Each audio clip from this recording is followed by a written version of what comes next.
ॐ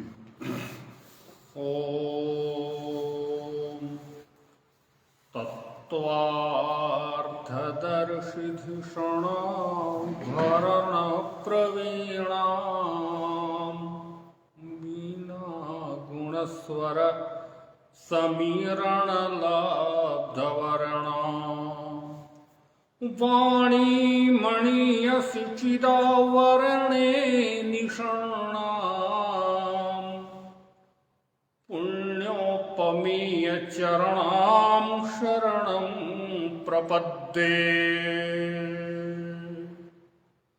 योऽन्तः प्रविश्य मम वाचमिमां प्रसुप्तां सञ्जीवयत्यखिलशक्तिधरः स्वधाम्ना।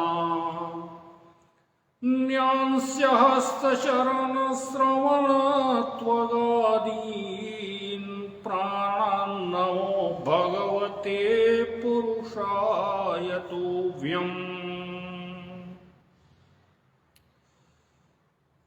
गुरुर्ब्रह्मा गुरुर्विष्णु गुरुदेव महेश्वरा। गुरुः साक्षात् परब्रह्मा तस्मै श्रीगुरवे नमः। ज्ञानतिमिरान्धस्य ज्ञानाञ्जनशलाकया चक्षुरुन्मीलितं येन तस्मै श्रीगुरवे नमः।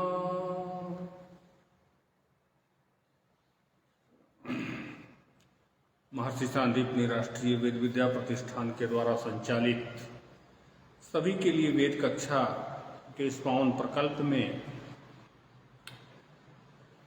आज का विषय है प्राचीन भारतीय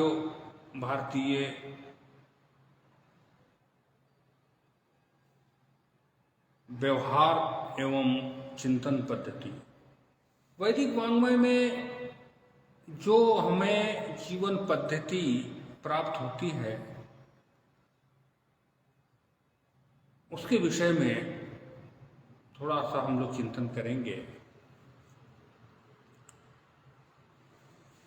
कि चित्तवृत्ति किस प्रकार की हो मनुष्य की, जो वैदिक वाङ्मय के माध्यम से हमें प्राप्त होते हैं। इस विषय में हम लोग थोड़ा सा विचार करते हैं।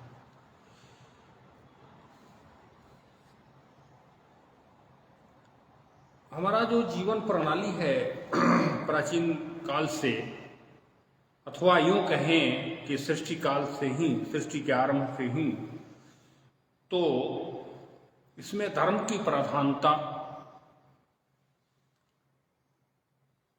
कर्तव्य और अकर्तव्य का पर पूरा चिंतन, यह हमें करना है, यह हमें नहीं करना है, ये योग्य है, ये अयोग्य है, इस कार्य को करने से जो क्या परिणाम होंगे, इस पर अधिक बल दिया गया है। इसके अंतर्गत नैतिकता, आदर्शवादिता और एक दूसरे के प्रति समर्पण का भाव इत्यादि इत्यादि पर अधिक चिंतन करते हुए सामान्य जनमानस में स्वर्ग, नरक, मोक्ष, परलोक, धर्म, अधर्म आदि पर बहुत अधिक विचार होता और चिंतन होता आ रहा है। प्रत्येक जनमानस में इस प्रकार का भय होना कि मैं इस कार्य को करूंगा तो मुझे स्वर्ग नहीं मिलेगा, इस शरीर की पूर्ति के पश्चात हमें दुख की प्राप्ति होगी, अर्थात नरक मिलेगा।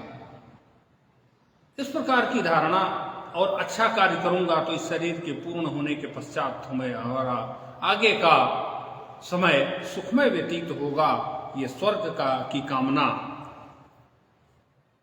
के आधार पर चलता रहा। संपूर्ण विश्व का जनमानस अपने अपने रीति रिवाज, अपनी अपनी परंपराओं के अनुसार देव उपासना और पाप पूर्ण स्वर्ग नरक आदि आदि पर विचार करते हुए नैतिक मूल्यों के उत्थान के लिए नैतिक और धर्म और कर्तव्य अकर्तव्य का विवेचन कर अकर्तव्य को छोड़ कर्तव्य के मार्ग पर अग्रसर होने की जो मूल धारणा मानवीय जीवन की रही है, इस पर हम लोग थोड़ा आगे विचार करते हैं।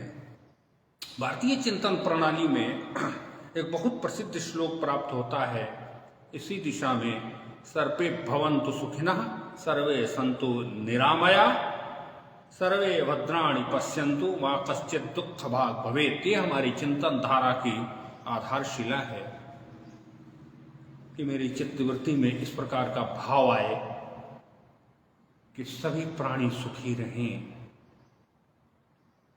मां कश्चित दुख भाग भवे, किसी को कोई प्रकार का दुख न हो, सर्वे संतु निरामया, सभी निर्भीक होकर के जीवन जिए। सभी का तात्पर्य है जितने जीवधारी, जितने शरीर में जीव है, जितने प्राणी मात्र है, सबके लिए ये कामना की गई है। तो इस प्रकार का चित्तवृत्ति हमारे भीतर हो। भारतीय व्यवहारिक चिंतन इस आधारशिला पर आगे बढ़ती है और संपूर्ण विश्व के लोग सुखी रहें, इस प्रकार के। और इससे, इस प्रकार की धारणा से क्या होता है कि जो संकीर्ण मानसिकता होती है कि मैं हूं, मेरा परिवार है, मेरा जो एक सीमित व्यवहार है, इस संकीर्ण मानसिकता से व्यक्ति क्रमशः ऊपर उठता है और अपने हृदय की सीमाओं को व्यापक बनाता है। इस प्रकार की व्यवस्था से अब हमारा जो चिंतन प्रणाली है, ये बहुत बड़ा विषय है। मैं बहुत इतना अधिक विषय है, पिछले बार भी इसी को स्पर्श करते हुए मैंने एक व्याख्यान हुआ था। एक परंपरा से कहीं से श्लोक मैंने किया था कि धर्मेण की मनुष्य की जो विशेषता है वो हमारे भारतीय चिंतन प्रणाली के माध्यम से मैं बताना देख रहा हूं। तो जो मनुष्य का जीवन और अन्य प्राणियों के जीवन में अंतर स्पष्ट करते हैं चिंतनकार, कहते हैं कि आहार निद्रा भयमैथुनञ्च समानमेतत् पशुभिः नराणाम धर्म सतत्वम अधिको विशेषा धर्मेण हीना पशुभिः समान। आहार भोजन करना, निद्रा सहन करना, निद्रा भय लगना कि हमें ये करूंगा तो मेरे शरीर को कोई नुकसान हो जाएगा, भयमैथुनञ्च संतान उत्पत्ति करना, समान में तत्पशु भी नराणाम, ये सारी जो प्रक्रिया है ये सब मनुष्य और अन्य जीवों में समान मात्रा में है। उसको भी भूख लगता है, हमको भी भूख लगती है, निद्रा उनको भी आती है, हमें भी आती है। निद्रा भय तो भय लगना, संतान उत्पत्ति करना, वृद्धि करना इस सृष्टि में, अपना बस अपने स्वरूप को पुनः स्थापित कर देना, इत्यादि इत्यादि। ये सारे मनुष्य और अन्य जीवों में है समान मात्रा में। पशुवे नराणाम, तो फिर क्या, फिर मनुष्य में क्या विशेषता? तो धर्मेण हीना पशुवे नराणाम धर्म सतत्वम अधिको विशेषा, जो धर्म का तत्व है ये हमारी विशेषता है। इस विशेषता के माध्यम से ही हम इनसे अलग हैं और इनसे ऊपर हैं, और यही विशेषता हमें संपूर्ण प्राणियों के संरक्षण, संवर्धन और उनके सुख समृद्धि आदि का जो दायित्व है, यही जो अधिक विशेषता है ये हमारे कंधों पर आ जाता है इस विशेषता के माध्यम से। तो अधिक विशेषा, तो कौन सा धर्म का तत्व है? तो वही धर्म का तत्व है जो विधि निषेधात्मक जो चिंतन है भारतीय परंपरा में, ये हमें करना है, ये नहीं करना है, हमें सत्य भाषण करना है, हमें असत्य भाषण नहीं करना है, हमें क्या भोज्य पदार्थ में क्या ग्रहण करना है, क्या नहीं करना है, क्या खाद्य पदार्थ है, क्या अखाद्य पदार्थ है, किस प्रकार का व्यवहार, किस प्रकार का चिंतन, किस प्रकार का कि हमारी अर्थनीति, हमारी समाज नीति, हमारी राजनीति, हमारी समाज नीति, हमारी परिवार नीति, हमारी व्यक्ति स्वयं की नीति किस प्रकार के धारण का हो, जिससे कि मैं सबके लिए हो जाऊं, सभी मेरे लिए हो जाएं। इस प्रकार की का चिंतन भारतीय चिंतन है। भारतीय उदात्त चिंतन की दृष्टि से यदि हम देखते हैं तो मेरे द्वारा किए गए संपूर्ण कर्म, जो भी मैं कार्य करता हूं, इसका प्रभाव संपूर्ण स्वस्तिक पर, संपूर्ण विश्व पर, या यूं कहें कि संपूर्ण ब्रह्मांड पर दृश्य अदृश्य रूप से, निश्चित रूप से उसका प्रभाव पड़ता है। भले हमें दिखाई ना पड़ता हो, परंतु मेरे द्वारा किए गए कर्मों का परिणाम निश्चित रूप से परिलक्षित होता है। मेरे भीतर में जो चिंतन की परंपरा, चिंतन का अंकुरण है, वो अंकुरण निश्चित रूप से विशाल वट वृक्ष के रूप में उपस्थापित होकर के सबको सुखी बनाता है। इसलिए हमारे चिंतन का जो अंकुरण है, चिंतन है, हमेशा सकारात्मक दिशा में हो, इसके लिए हमारे आचार्यों ने, हमारे पूर्वजों ने बहुत श्रम किए हैं। इतना अधिक श्रम किया गया है और इतनी पर्याप्त मार्ग हमें, इतनी पर्याप्त सामग्री हमें दी गई है आपने आचार्यों के, हमारे पूर्वजों के द्वारा, कि हमें कुछ नहीं करना, केवल अपने चिंतनों, अपने पूर्वजों का, अपने आचार्यों का केवल स्मरण कर लेंगे तो हमारी चित्तवृत्ति शुद्ध हो जाएगी। इसमें पहला नाम आता है भगवान भगवत्पाद आदि शंकराचार्य का, जो भारतीय उदात्त चिंतन परंपरा के बहुत बड़े आचार्य हुए हैं। एक बहुत बड़े दार्शनिक एवं धर्म प्रवर्तक आचार्य के रूप में आपकी पहचान है। आपने अद्वैत वेदांत का ठोस आधार बनाकर भारतीय चिंतन परंपरा में, व्यवहारिक परंपरा की दृष्टि से देखें तो जो अद्वैत वेदांत है उसको आधार बनाया आपने,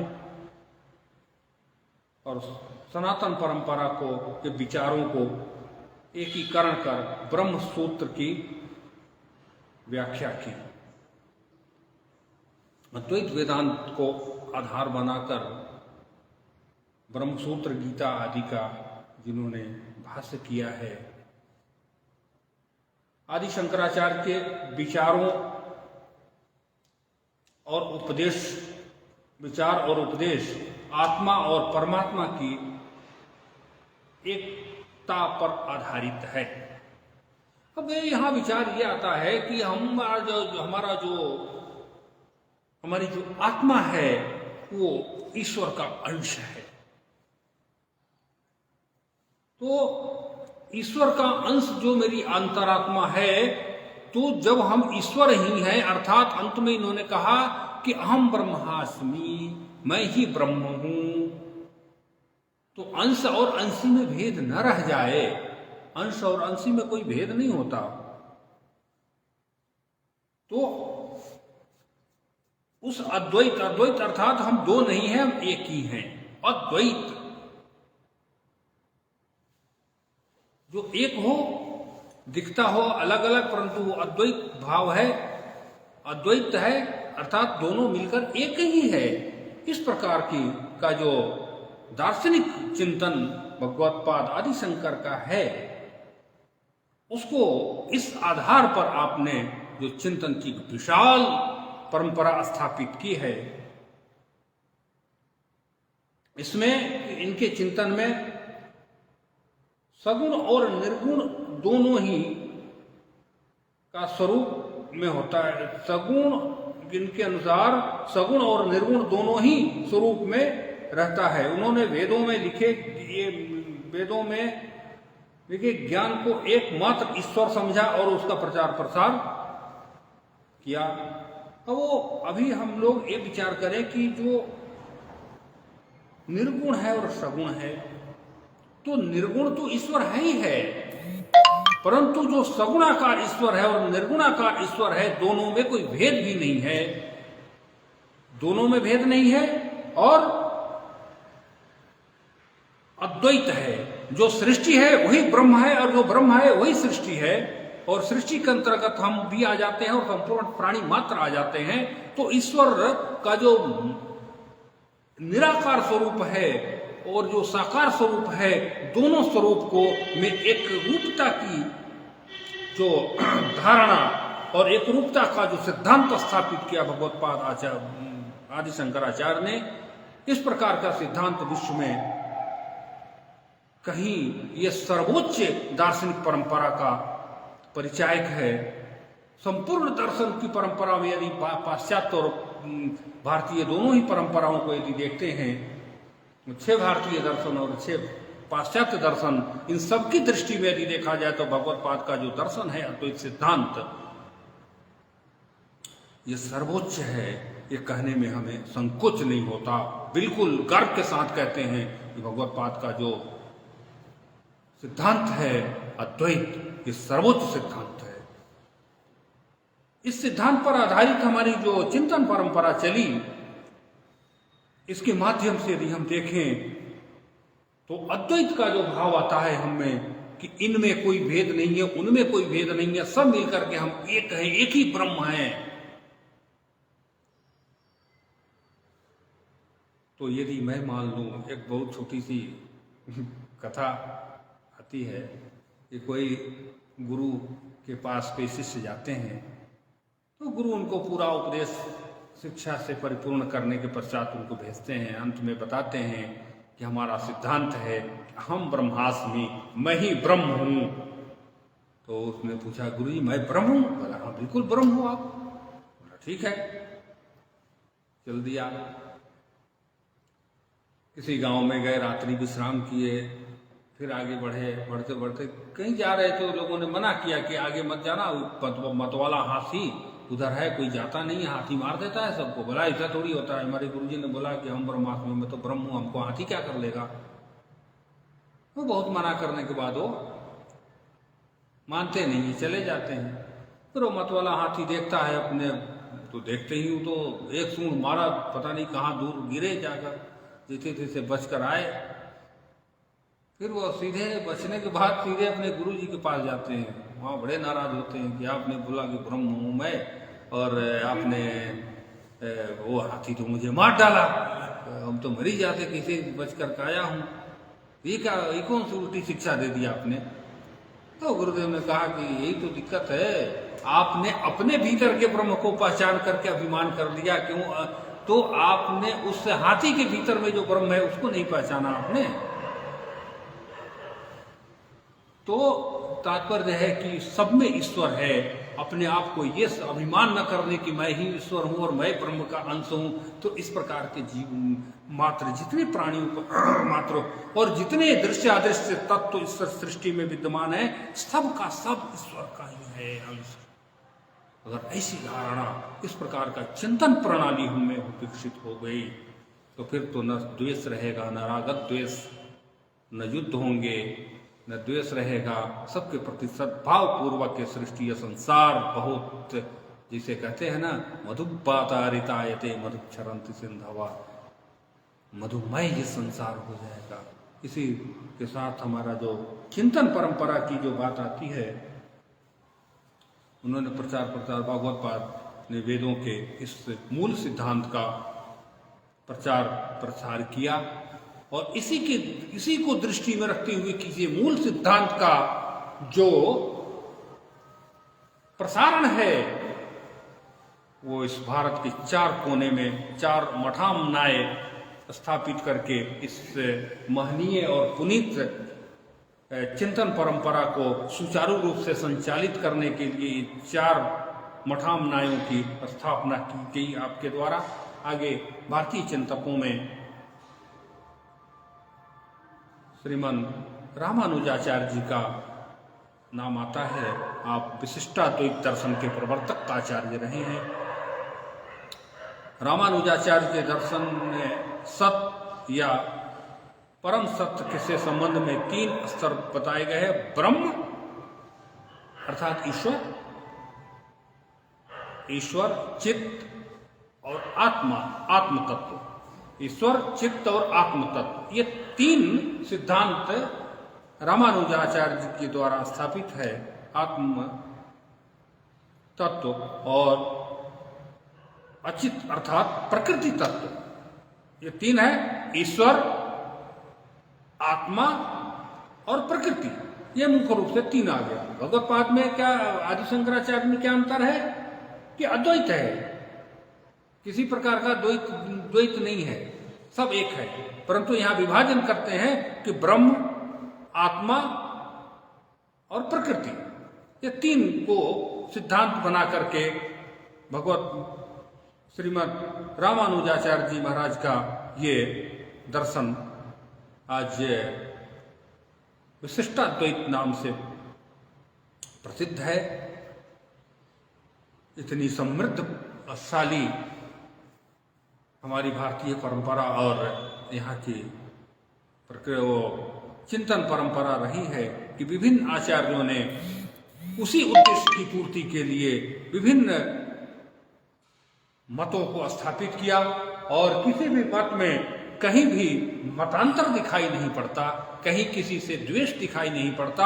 अपने अपने मतों के माध्यम से, अपने अपने विचारों के माध्यम से इससे भारतीय ज्ञान परंपरा को पुष्ट करने का कार्य हमारे पुण्य श्लोकाचार्यों ने किया है। फिर आता है 6 दर्शन जो भारतीय दर्शन हैं। सांख्य दर्शन, जिनके प्रवर्तक कपिल मुनि हैं। योग दर्शन, जिनके आचार्य पतंजलि हैं। न्याय दर्शन, जो गौतम ऋषि का है। वैशेषिक दर्शन, जो कणाद मुनि का है। मीमांसा दर्शन, जो जैमिनीय ऋषि का है। वेदांत दर्शन, जो बादरायण आचार्य का है, इत्यादि। इन दर्शनों के माध्यम से हमारी चिंतन परंपरा जो पुष्ट हुई है। अब एक एक दर्शन का एक एक अलग अलग चर्चा करना तो बहुत बड़ा विषय है, परंतु एक सामयिक रूप से, एक परिचयात्मक स्वरूप के रूप में मैं आपके सामने उपस्थापित कर रहा हूं। दर्शन शब्द का अर्थ होता है दिखाई देना, ऐसा ज्ञान विशेष जिसके द्वारा परमात्मा का दर्शन साक्षात्कार हो सके। अब यहां बहुत बड़ी बात यह है, यहां बहुत अच्छी बात यह आती है कि यहां दर्शन शब्द है। अंग्रेजी में एक शब्द प्राप्त होता है फिलॉसफी, फीलिंग अर्थात अनुभव करना। यहां दर्शन करने का, साक्षात करने की बात आती है कि मैं सीधा देख लूं। देखने में और अनुभव करने में थोड़ा अंतर। अब यहां दर्शन शब्द का जो प्रयोग किया गया है आचार्यों के द्वारा, तो दर्शन की इस आंखों से तो ईश्वर देख नहीं सकता। अगर इस आंखों से देखना है तो आप उस अद्वैत सिद्धांत की ओर जाएंगे और इन आंखों के माध्यम से जो दृश्य, संपूर्ण सृष्टि में जो विविधता दिखाई पड़ रही है, इस विविधता को ईश्वर के स्वरूप में मान लें तो हम देख रहे हैं कि ये ईश्वर ही है। तो इस चरम चक्षु से हम ये कर सकते हैं। परंतु पूर्ण रूप से जो ईश्वरीय व्यवस्था है, उसकी सूक्ष्मता है ईश्वर की, उसको देखने के लिए हमें अंतर्दृष्टि को जागृत करना पड़ेगा और उस अंतर्दृष्टि से हमें ईश्वर को हम देख सकते हैं। इसीलिए हमें देखने के अर्थ में इसका नाम पड़ा दर्शन। अनुभूति करना, अनुभूति करना बहुत अच्छी बात है। ऐसा है नहीं है कि मैं उन शब्द का वो कर कि कोई आक्षेप लगा रहा हूं, परंतु वो भी बहुत आदरणीय शब्द है, दर्शन वो करना, अनुभव करना ईश्वर का। परंतु दर्शन में और अनुभव में अगर ये कहा जाए कि दर्शन सर्वश्रेष्ठ है और दर्शन की करने की जो कि दर्शन करने के लिए जो पहला सोपान है वो अनुभूति है, तो अनुभूति के माध्यम से ही हम दर्शन कर पाएंगे। तो हमारी जो विचारधारा है इससे स्पष्ट होता है कि हमारी विचारधारा विश्व की विचारधारा से सर्वोच्च उच्च कोटि की विचारधारा है। उसके बाद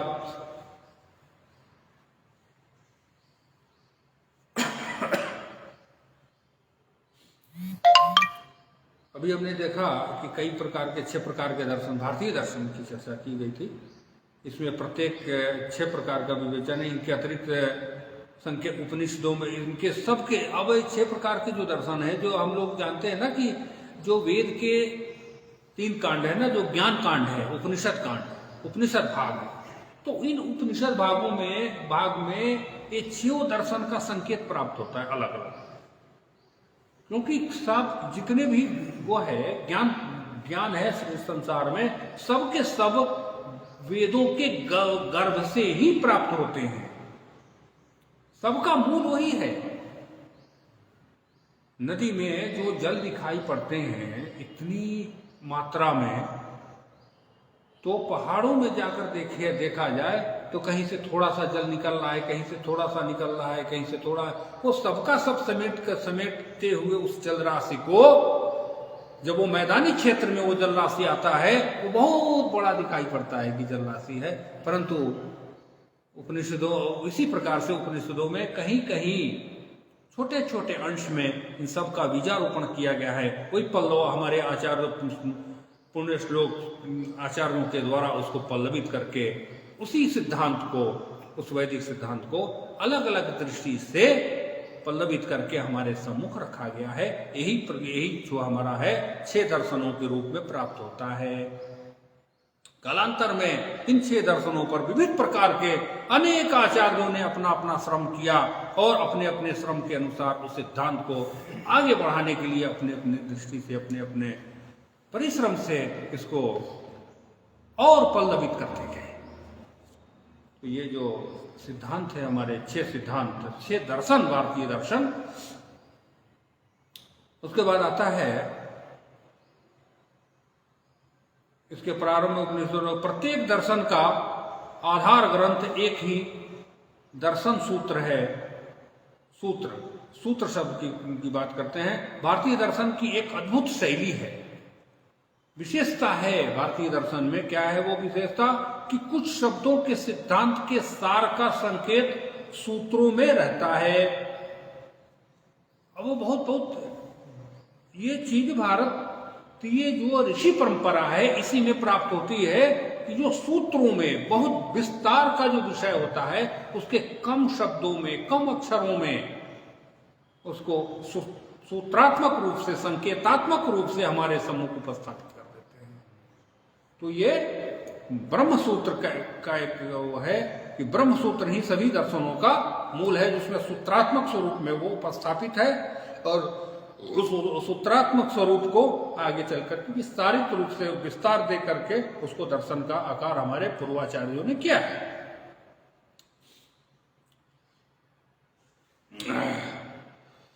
सूत्रों के संक्षिप्त होने कारण सूत्रों के विस्तार भाष्य की रचना हुई। गुरु शिष्य परंपरा के अनुसार अनुकूल दर्शन की शिक्षा और रचना का इसका आधार है। यह अच्छा दर्शन किसी न किसी रूप में आत्मा को मानते हैं और आत्मा की प्राप्ति ही मोक्ष है।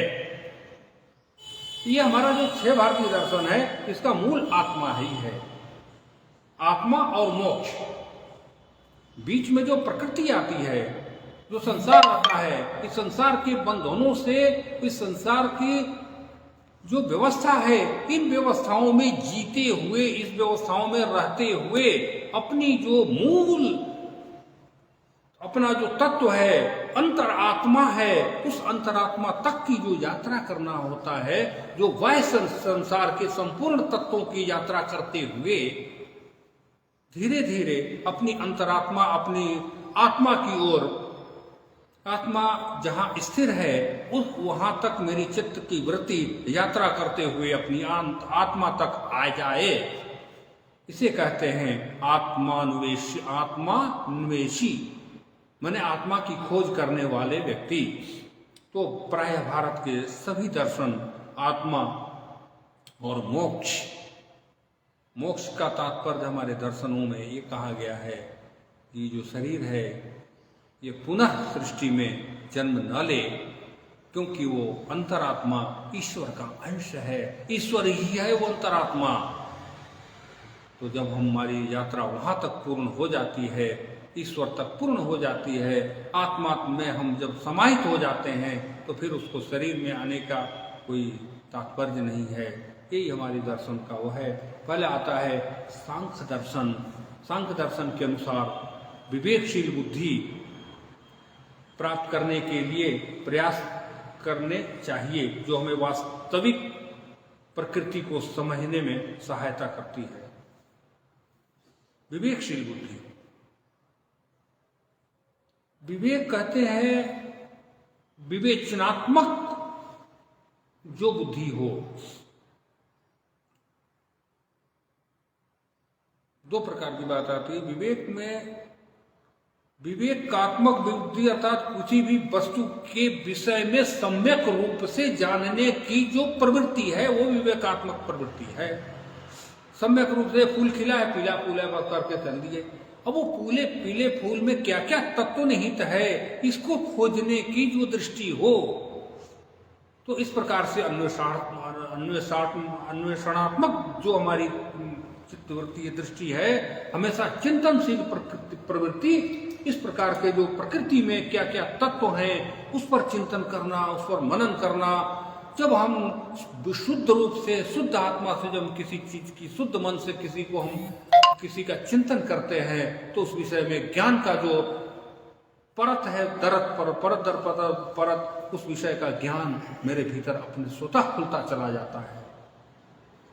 तो वही हमारे सांख्य दर्शन का सिद्धांत है कि विवेकशील बुद्धि होनी चाहिए। प्राप्त करने के लिए वास्तविक प्रकृति को समझने में सहायता प्राप्त करती है। अभी जो मैं कह रहा हूं वही बात ये कह रहे हैं कि जो विवेकशीलता है वही हमें उस लक्ष्य तक पहुंचाने में सहायक होगी, प्रकृति को समझने में सहायक होगी। प्रकृति को समझने का तात्पर्य उसे ईश्वर को समझने में सहायक होगी, जो मेरी बुद्धि विवेकशीलता की होगी।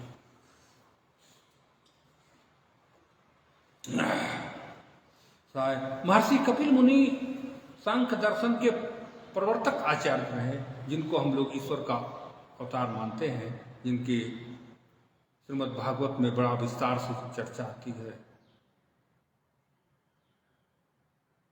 इन्होंने 507 संख्या,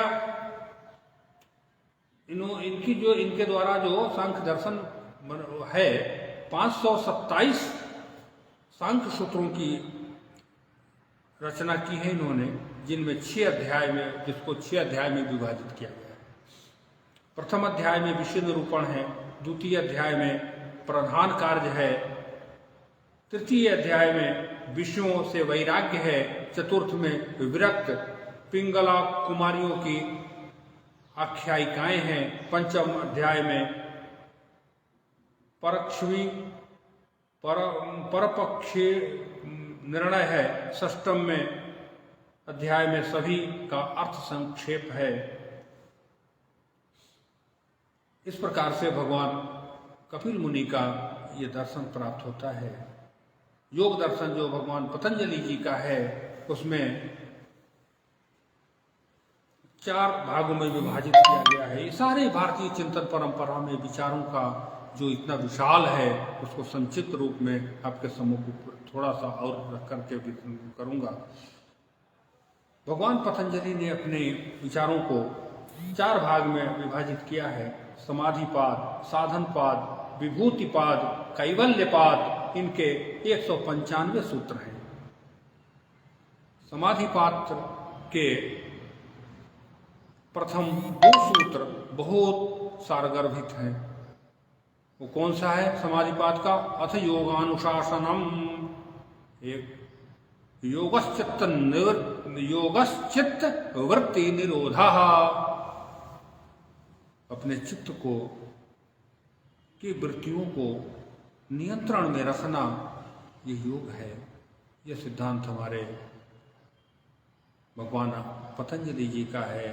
पहला सूत्र कहता है कि योग साधना एक प्रकार का अनुशासन है जिसका जीवन में पालन करना होता है। दूसरा, योग से चित्त की वृत्तियों का निरोध होता है। योग अर्थात दो को मिलाना, इस पर उन्होंने उनका जो भगवत्पाद का जो मार्गदर्शन है वो अद्वितीय है। अर्थात यदि योग के अनुशासन का ठीक से पालन करें तो चित्त की वृत्तियां शांत हो जाती है। जब तक चित्त की वृत्ति शांत नहीं होती तब तक वो अपने मूल लक्ष्य की ओर अग्रसर भी नहीं हो पाती। सारे आचार्यों का जो बल है इसी पर है कि आप अपने चित्त को नियंत्रण रखें, अपने मन को नियंत्रण में रखें, और जब तक मन की गति रुकेगी नहीं तब तक हम अपने लक्ष्य की ओर घूम करके जाएंगे नहीं। क्योंकि मन की जो गति है वो मन की गति अधोगति है, ऊर्ध्व गति नहीं है। तो जब हम रोक करके ऊर्ध्व गति की ओर, अपनी अंतरात्मा की ओर, अपने स्वयं के चिंतन की ओर जब तक हम प्रवृत्त नहीं कर पाएंगे तब तक हम अपने लक्ष्य को प्राप्त नहीं कर पाएंगे। और हमारे पुण्य श्लोकाचार्यों का ये स्पष्ट आदेश है कि अपने चित्त को निवृत्त रोकिए और उस चित्त की वृत्ति को सद्मार्ग पर ले जाए। तो जहां वो जा रहा है वहां से जब रुकेगा तब तो दूसरी रास्ता पर आएगा वो। तो इसीलिए भगवान पतंजलि कहते हैं कि योग चित्त निवृत्त, योग से चित्त की निवृत्ति होती है। निवृत्ति अर्थात वो रुकता है, इसलिए योग करो। आगे आता है न्याय दर्शन। नियते विवक्षितार्थः अनेन इति न्यायः। नियते विवक्षितार्थः अनेन इति न्यायः। जिस साधन के द्वारा हम अपने विवक्षित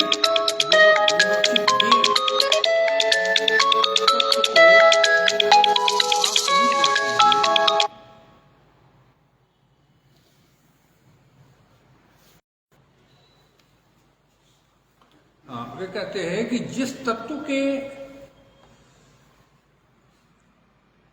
जिस साधन के द्वारा हम अपने विवेक्षित अर्थात ज्ञेय तत्व, ज्ञेय अर्थात जो मुझे अभिष्ट है, जो हमें चाहिए के पास पहुंचते हैं, उसे जान पाते हैं, वही साधन न्याय है। जो हमें अपेक्षित है कि हमें एक वस्तु चाहिए, तो हमें क्या चाहिए? अंतरात्मा की ओर हम अग्रसर हो रहे हैं, तो वहां उसके लिए जिस साधन से हम वहां तक पहुंचने में समर्थ हो पा रहे हैं उस साधन को हम न्याय कहते हैं। दूसरे शब्दों में जिसकी सहायता से हम किसी सिद्धांत सिद्धांत पर पहुंच सकते हैं उसे न्याय कह सकते हैं। ये दो प्रकार के से उन्होंने समझाया है। प्रमाणों के आधार पर किसी निर्णय पर पहुंचना ही न्याय है। वात्स्यायन ने कहा प्रमाणे परीक्षणम न्यायः। प्रमाण का जो परीक्षण है वही न्याय है।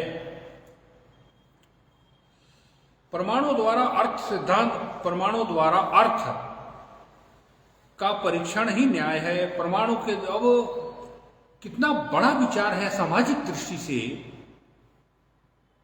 समाज की दृष्टि से, व्यक्ति की दृष्टि से। जब तक हम प्रमाणों को स्पष्ट नहीं कर पाएंगे, और प्रमाणों को स्पष्ट करने का जो सिद्धांत है वही न्याय है।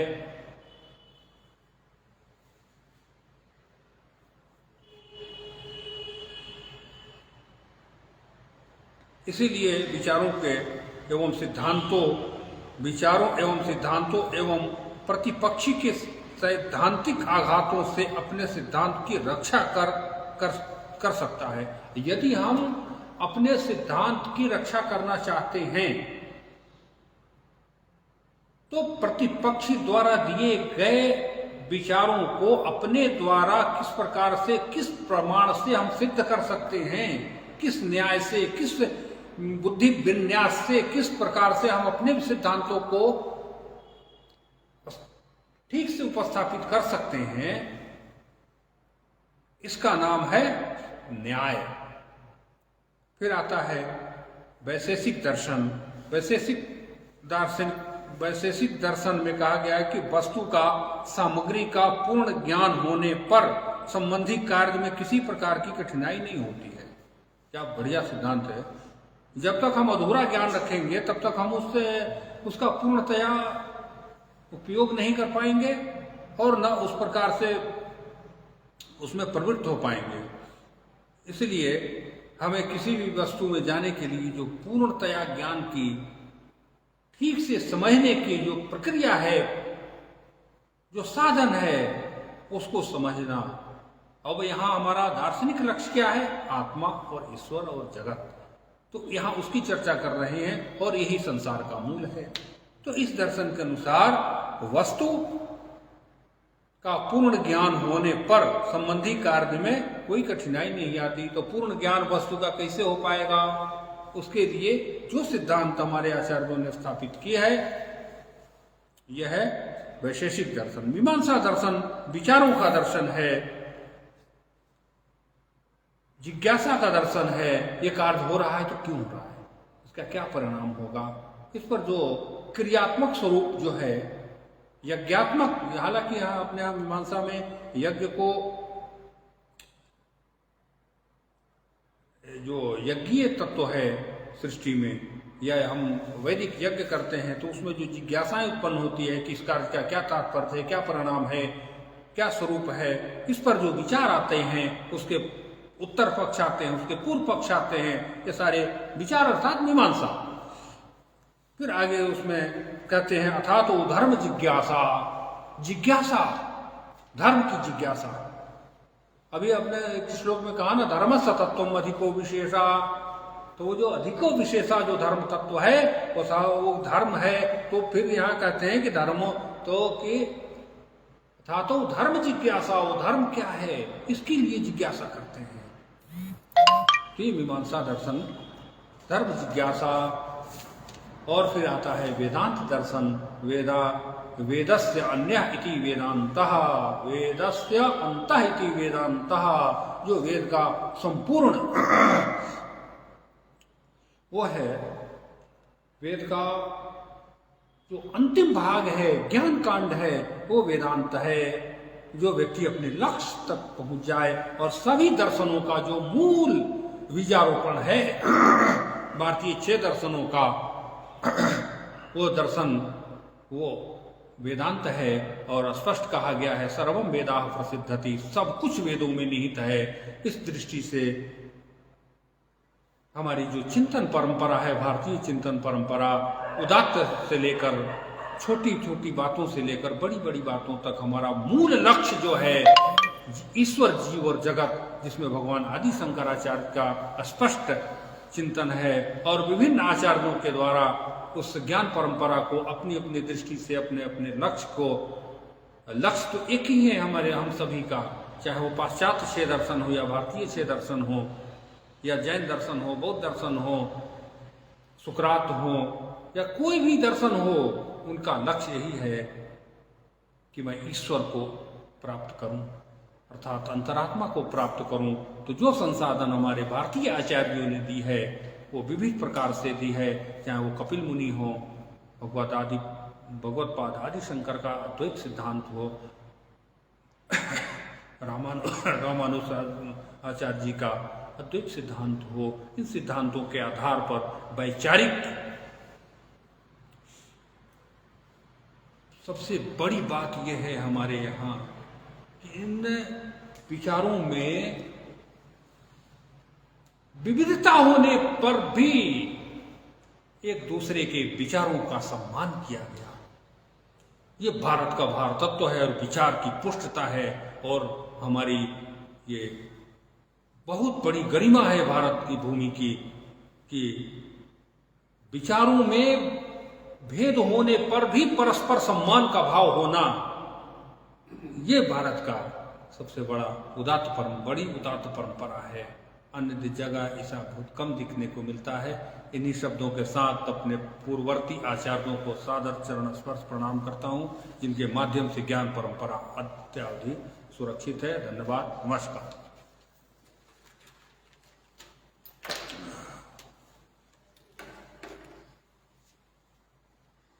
चाय वाय तो बंद है, देखो ना कहीं तो चाय होगा तो क्या कौन जाएगा तो आपको उधर ही है ना?